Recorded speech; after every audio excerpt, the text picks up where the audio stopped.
জয় হরিচাঁদ, জয় গুরুচাঁদ, সত্যের জয় হোক।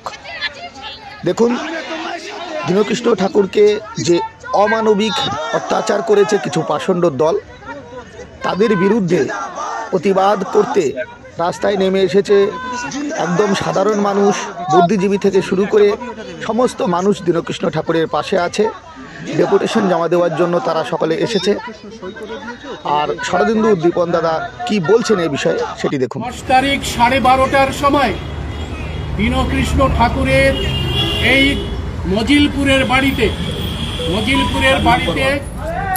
কম করে 30-40 জন মিসক্রিয়েন্ট, আনরুলি, ভায়োলেন্ট একটা মব, তারা বিশেষ স্লোগান দিচ্ছিল, জয় শ্রীরাম বলে তারা স্লোগান দিচ্ছিল। তাতে আমরা পরিষ্কার করে বুঝে নিয়েছি তারা কারা।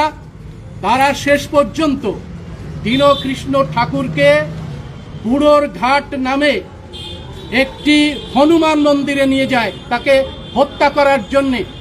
হনুমান মন্দিরের ভেতরে ঢুকিয়ে বাইরে থেকে যে সমস্ত দুষ্কৃতী, ক্রিমিনাল, সমাজ বিরোধী, আইন অমান্যকারী, সংবিধান বিরোধী, দেশদ্রোহী তারা স্লোগান তোলে, দীনকৃষ্ণ ঠাকুরকে মেরে ফেলো, মেরে ফেলো, একাধিকভাবে বলে তারা, একাধিকবার। ফলে সেই সময় ওই অবস্থায় আমি দীনকৃষ্ণকে ফোন করেছি, ও হোয়াটসঅ্যাপে আমার সঙ্গে ছিল। আমি তখন বুঝতে পারি যে ভয়ঙ্কর ঘটনা ঘটে যেতে পারে। আমি সঙ্গে সঙ্গে থানাকে ইনফর্ম করেছি। জয়নগর থানাকে ইনফর্ম করার সাথে সাথে বললো, স্যার কোনো অসুবিধা নেই, আমরা এক্ষুনি তাকে রেস্কিউ করার জন্যে আমাদের টিম সেখানে চলে যাবে।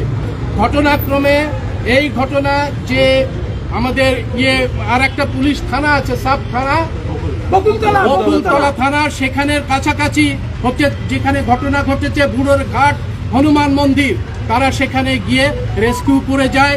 2 থানার সম্মিলিত প্রচেষ্টায় দীনকৃষ্ণ ঠাকুরকে হত্যা হওয়া থেকে বাঁচিয়ে দেয় আমাদের পুলিশ প্রশাসন। এজন্য বহুজন সংগ্রামী আন্দোলনকারীর পক্ষে এই থানাকে এবং বকুলতলা থানাকে আমরা অশেষ ধন্যবাদ জানাচ্ছি। আজকে আমরা যে 5 জন ডেপুটেশন দিতে গিয়েছিলাম, প্রথম দিকে তাদের মধ্যে তো বিভিন্ন ধরনের বিভ্রান্তি থাকে। আমাদের সঙ্গে বসার পরে তারা বুঝতে পেরেছেন এই মানুষগুলো দেশের সংবিধানের পক্ষে, ভারতের যে সংবিধান রচয়িতা বাবা সাহেব আম্বেদকরের অনুরাগী, বাবা সাহেব আম্বেদকরের সন্তানেরা আজকে ডেপুটেশন দিতে এসেছে যে এই দেশে একদল ক্রিমিনাল প্রকাশ্যে আইন হাতে নিয়ে এই দেশের একজন নাগরিককে তারা হত্যা করার জন্য ষড়যন্ত্র করছে এবং প্রকাশ্যে দিনে দুপুরে তারা এইভাবে চক্রান্ত করছে। সেই কথা আমরা বলেছি, তারা মনে করেছেন। পুলিশের পক্ষ থেকে আমরা আরো ধন্যবাদ জানাই যে এই ঘটনা ঘটা দেখার পরে পুলিশের পক্ষ থেকে কালকেই কিছু আননোন মিসক্রিয়েন্টের বিরুদ্ধে পুলিশের পক্ষ থেকেই তাকে ব্রুটালি অ্যাটাক করার জন্য এফআইআর করেছেন।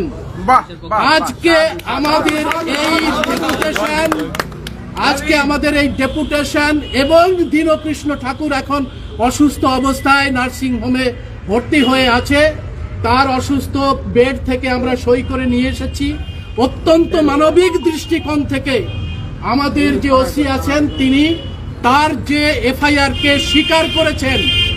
আমরা দাবি করেছি যে অবিলম্বে দীনকৃষ্ণকে পুলিশ প্রোটেকশন দিতে হবে, অবিলম্বে দুষ্কৃতিকারীদের চিহ্নিত করতে হবে।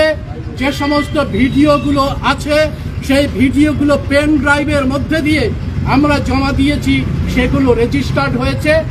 সুতরাং আমাদের পক্ষ থেকে দুষ্কৃতীকে চিহ্নিত করার জন্য সমস্ত এভিডেন্স আমরা তুলে দিয়েছি। তারা একটা ডেট দিয়েছে আমাদের 15 তারিখে, আবার এই সমস্ত আইনি প্রক্রিয়া চলবে, তাদের গ্রেপ্তারের প্রক্রিয়া চলবে।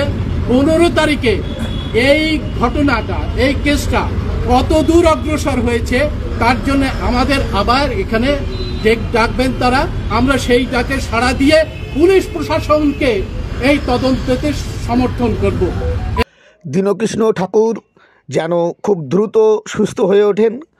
তার মানসিক এবং শারীরিক যে অত্যাচার হয়েছে তার জন্য আমরা সকলেই খুব দুঃখ প্রকাশ করি এবং দুষ্কৃতীদের বিরুদ্ধে প্রতিবাদ জানাই, ধিক্কার জানাই তাদেরকে ধিক্কার জানিয়ে আজকের এই ভিডিওর ছোট্ট প্রচারটি আপনাদের সামনে তুলে ধরলাম। সকলে ভালো থাকবেন এবং সুস্থ থাকবেন।